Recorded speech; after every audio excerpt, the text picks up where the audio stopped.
ഹബീബായ നബി തങ്ങൾ പറഞ്ഞത് മൻ സറഹു അയ്യുമദ്ദ ഫീ ഉംരിഹി വയുവസ്സഅ ലഹു ഫീ റിസ്ഖിഹി വയുദഫഅ അൻഹു മീതത്തുസ്സൂ ഫൽയത്തഖില്ലാഹ് ഫൽയസിൽ റഹിമാ.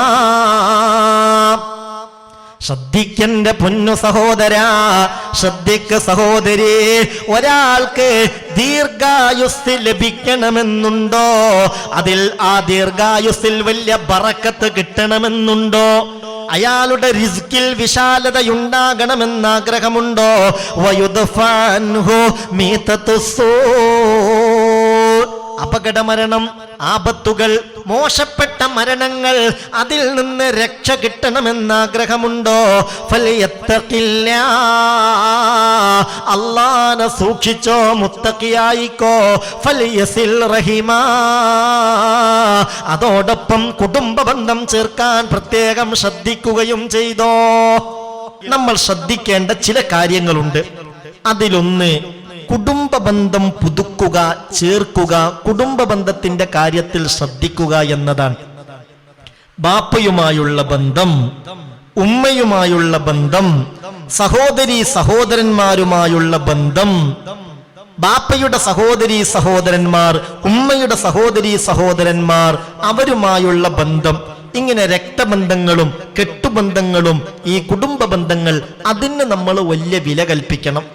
അതില്ലെങ്കിൽ ദുആക്ക് പോലും ഇജാബത്തുണ്ടാവില്ല എന്ന് അഷ്റഫുൽ ഖൽഖ് മുത്ത് മുഹമ്മദ് മുസ്തഫ സല്ലല്ലാഹു അലൈഹി വസല്ലമ തങ്ങൾ പഠിപ്പിച്ചിട്ടുണ്ട്. ഒന്ന് ആലോചിച്ചു നോക്കൂ, ഒരുപാട് ബന്ധങ്ങൾക്കിടയിൽ അകൽച്ച ഉണ്ടായിട്ടില്ലേ? നമ്മൾ കുടുംബ ബന്ധം ചേർക്കുന്ന കാര്യത്തിൽ പലപ്പോഴും അശ്രദ്ധരാവുന്നില്ലേ? ഹബീബായ നബി തങ്ങൾ പറഞ്ഞത് മൻ സറഹു അയ്യുമദ്ദ ഫീ ഉംരിഹി ويوسع له في رزقه ويدفع عنه ميتة السوء فليتق الله فليصل رحما. ശ്രദ്ധിക്കന്റെ പൊന്നു സഹോദരാ, ശ്രദ്ധിക്ക സഹോദരി. ഒരാൾക്ക് ദീർഘായുസ് ലഭിക്കണമെന്നുണ്ടോ? അതിൽ ആ ദീർഘായുസ്സിൽ വലിയ ബറക്കത്ത് കിട്ടണമെന്നുണ്ടോ? അയാളുടെ റിസ്കിൽ വിശാലതയുണ്ടാകണമെന്ന് ആഗ്രഹമുണ്ടോ?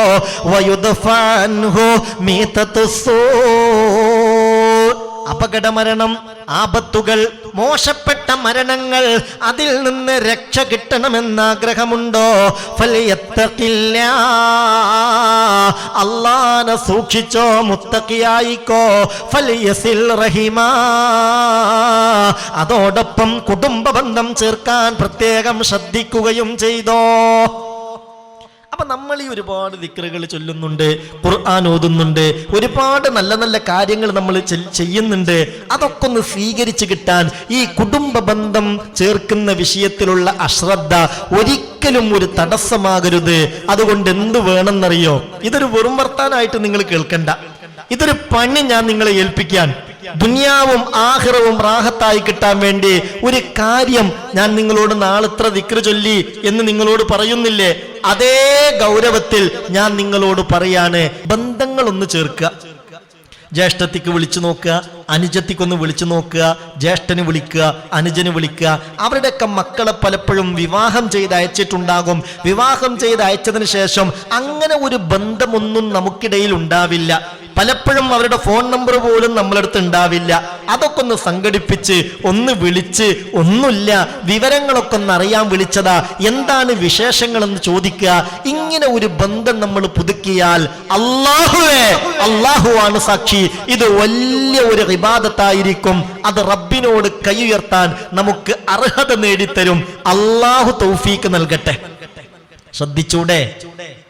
അതൊന്ന് ശ്രദ്ധിച്ചൂടെ? അത് ശ്രദ്ധിക്കണം, അതൊന്ന് ശ്രദ്ധിക്കണം. ബന്ധങ്ങൾ പുതുക്കുന്ന കാര്യത്തിൽ അതിനെക്കുറിച്ച് എത്രയെത്ര ഹദീസുകളാ പറയാനുള്ളത്.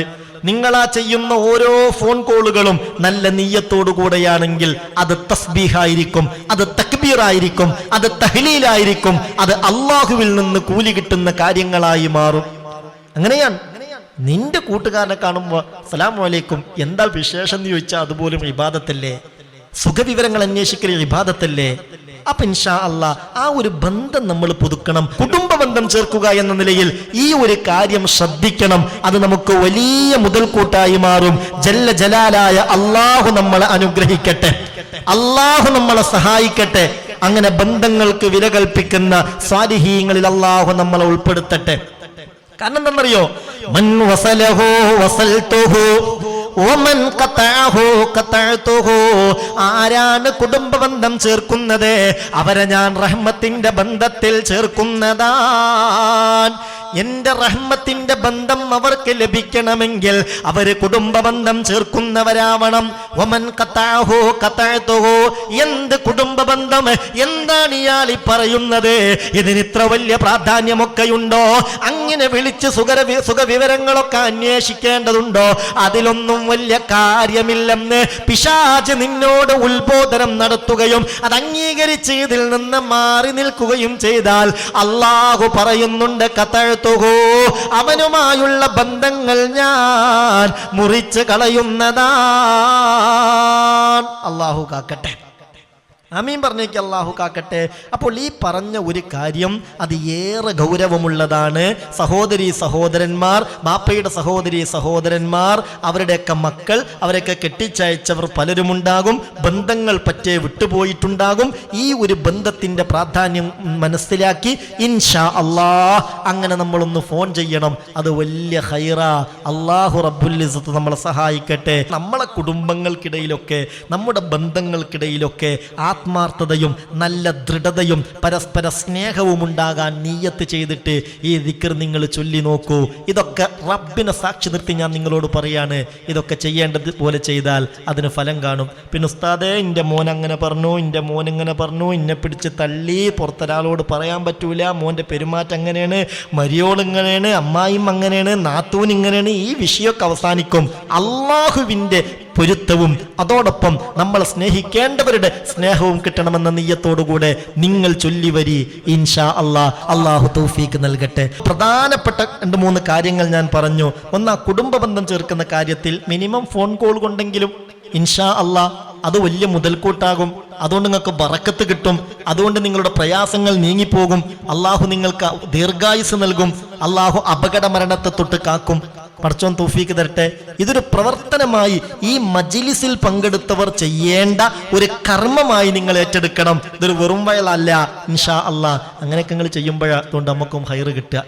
കാരണം നമ്മളൊരു കാര്യം അറിയിച്ചു എന്നിട്ട് അത് ചെയ്താൽ അദ്ദാല്ലു അലാ ഖൈരിൻ കഫാഇലിഹി. ഒരു ഖൈർ ഒരാൾ മറ്റൊരാൾക്ക് അറിയിച്ചു കൊടുത്താൽ അമല് ചെയ്തതുപോലെയാണെന്ന് മുഹമ്മദ് മുസ്തഫ സല്ലല്ലാഹു അലൈഹി വസല്ലമ തങ്ങൾ പറഞ്ഞിട്ടുണ്ട്. അപ്പോൾ അതൊക്കെ നമുക്ക് കിട്ടണം, നമുക്ക് രക്ഷപ്പെടണം ദുനിയാവിലും ആഖിറത്തിലും.